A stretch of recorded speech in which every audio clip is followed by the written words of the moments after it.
Assalamualaikum warahmatullahi wabarakatuh. Salam sejahtera, salam persaudaraan, salam perjuangan. Salam Melaka berbau pintar hijau bersih. Saudara-saudara gelai manakam. Cermin hormani hauma khaifalikum anabillah. Syukuran marai dan huarin inturan memenuhi carta cihau.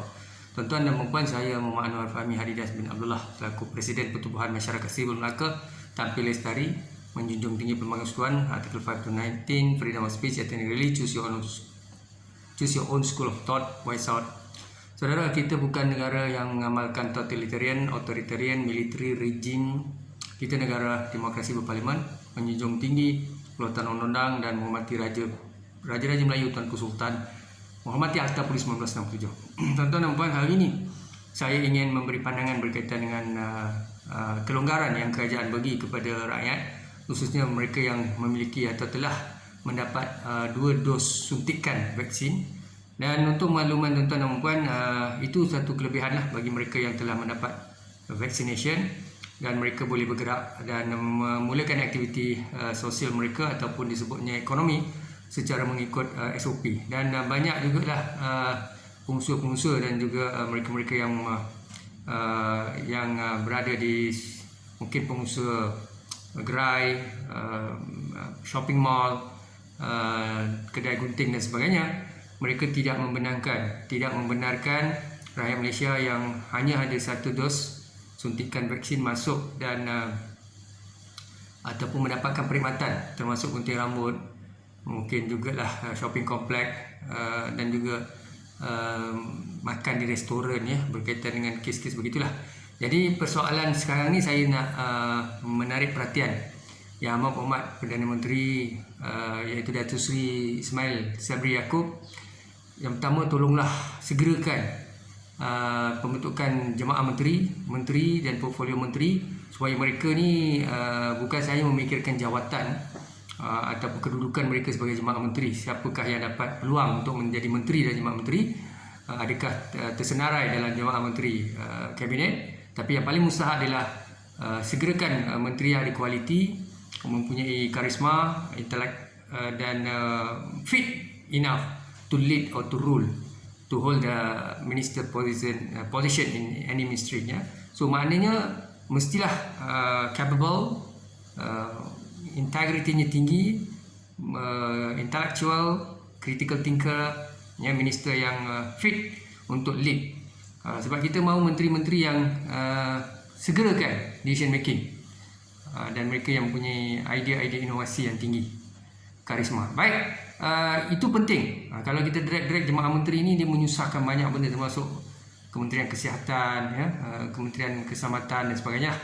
Jadi bagi saya, masalah sekarang ini bila kita nak pergi, kita tahu ya, menteri, jemaah menteri, ahli parlimen sentiasa pada hari itu, ya, percaturan politik Malaysia berkumpul di hotel, berkumpul di rumah Perdana Menteri, ya, mantan Perdana Menteri Tan Sri Muhyiddin Yassin, ya, berkumpul di baik PH baik BN, masing-masing berkumpul lah, ya, di disebut pusat-pusat Dewan Besar ataupun bilik mesyuarat, ya, PWTC, mana-mana parti politik antara kerajaan dan pembangkang. Sebab tuan-tuan, ya, yang berhormat ni dah dapat 2 dos. Okey. Masalah kedua adalah pusat-pusat vaksin ini, mereka ada masalah, ya, tidak cukup vaksin. Ini saya nak beritahu lah. Kalau tak percaya, boleh tanya saya dan rakyat Malaysia, ya. Sebab giliran vaksin yang ikut jadual itu terpaksa ditunda. Ini saya nak menarik perhatian menteri, jemaah menteri, Perdana Menteri. Boleh tanya saya, ya, saya Presiden Pertubuhan Masyarakat Sivil Melaka. Presiden Pertubuhan Masyarakat Sivil Melaka. Boleh tanya saya. Saya bagi nombor telefon, ya, 016 302 7363. 016-302-7363. Boleh call saya, jemaah menteri ke menteri ke, ya, tanya saya betul ke kenyataan ini. Memang betul lah, ya. Dia selepas 1 suntikan itu, dos pertama, sepatutnya mengikut masa lah, tetapi tak dapat disuntik, dan arahan daripada MySejahtera, pusat vaksin berkaitan, datang tarikh yang mereka anjakkan kerana kekurangan vaksin, ya.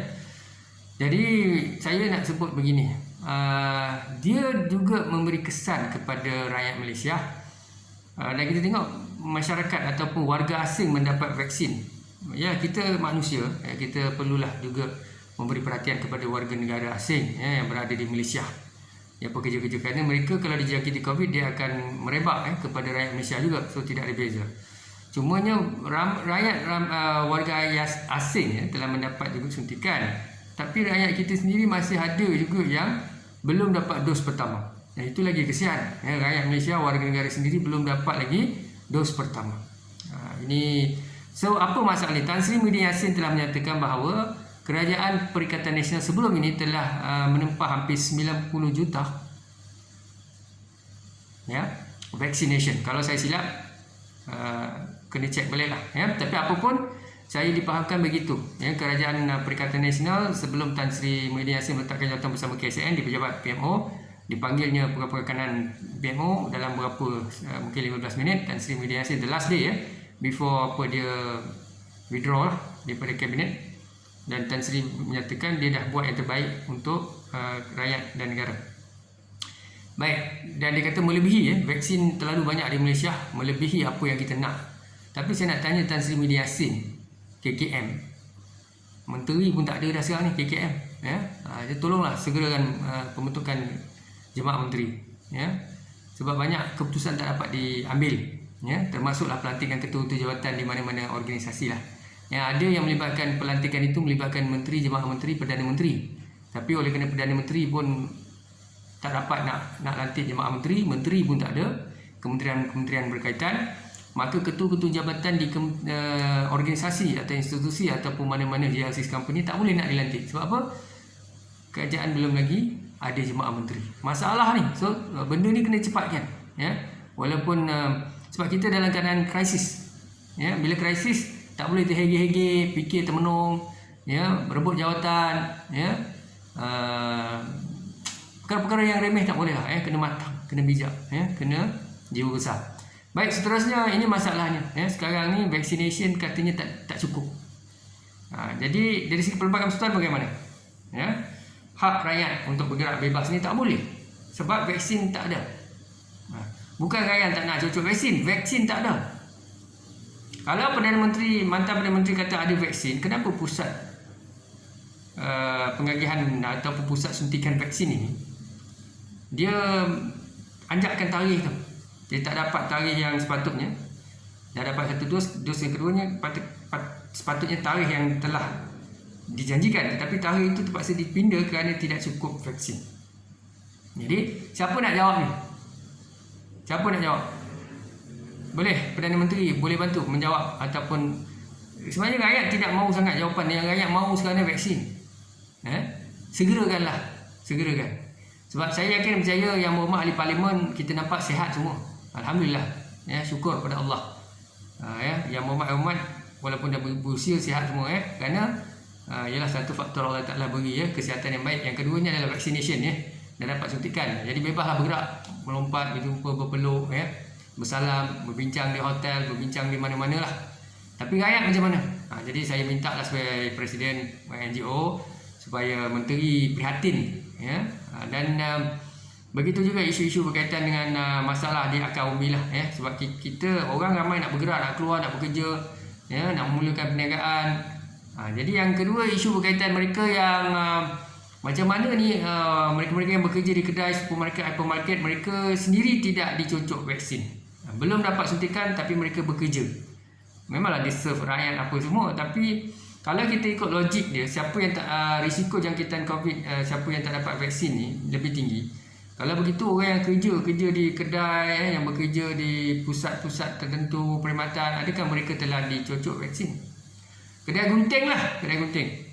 Pergilah kedai gunting, kebanyakannya orang yang pakar gunting ni mungkin warga asing, daripada luar negara yang duduk di Malaysia. Mereka yang mengusahakan kedai-kedai gunting. Satu Malaysia ni pergilah cari berapa ramai orang Melayu, orang Cina yang jadi tukang gunting.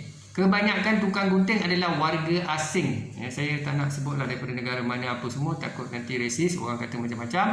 Tapi apa yang saya nak sebut di sini adalah warga asing ni memang pakar. Kalau dia orang tak ada, susah kita nak gunting rambut. Tapi masalahnya, cek dia orang ni dah suntik 2 dos atau tidak. Saya akan percaya ada mereka yang langsung tak suntik, Jadi macam mana ni kalau rakyat yang dah dapat 2 dos, mereka pergi gunting rambut, sedangkan orang yang gunting rambut tu langsung 1 dos pun tak ada. Jangankan 2, 1 pun tak ada. Jadi begitulah logik dia. Pekerja-pekerja di industri ataupun mereka kerja di hypermarket, mereka jadi cashier, promoter, dan mereka ni memang tak cocok vaksin pun. Ada yang tak cocok, ada yang cocok 1. Dan orang yang dapat 2 dos tu kalau pergi, kemungkinan kebarangkalian untuk pekerja itu bawa jangkitan kepada orang awam tinggi. Jadi saya nak tanya menteri jemaah, menteri kesihatan, macam mana cara fikir, macam mana decision making.